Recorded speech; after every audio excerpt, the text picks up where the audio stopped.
It's my life. Lazy. It's my life. I got dirty. Malapit na naman ang tag-ulan. Narito ang mga safety tips upang maging ligtas sa kalsada ngayong tag-ulan.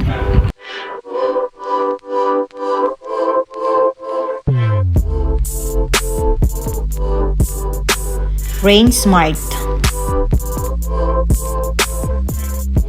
If visibility is 4 or 0, better that you just pull over.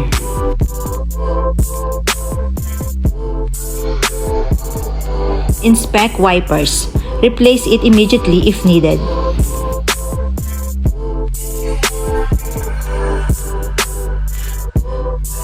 Avoid using the cruise control. Best not to use it in wet weather, for it may cause your vehicle to lose control instead.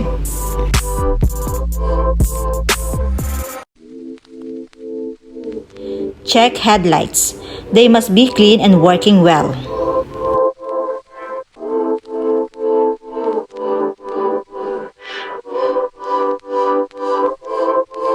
Check rear and brake lights. Must be working properly to help being visible with other vehicles.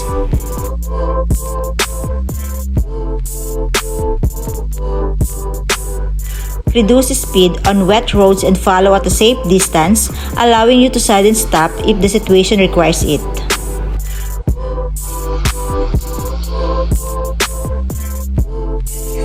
Heed to flood warnings and road closures. Driving through flood waters can be dangerous to you and to your vehicle.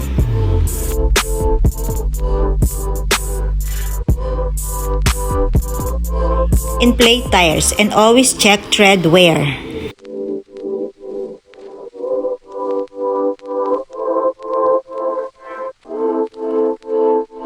A friendly reminder from your mommy sang.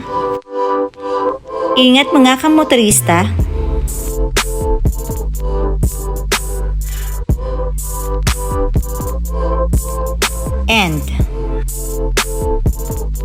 And guys, may mga related videos din ako na maaring makatulong sa inyo. Ilalagay ko na lang po sa description down below ang mga link para hindi na kayo mahirapan pa. And guys, kung nagustuhan niyo ang video ko for today, don't forget to subscribe to my YouTube channel, Mami Sang Vlog, and please hit the bell button for more updated videos. Yun lang po, salamat, ingat, bye!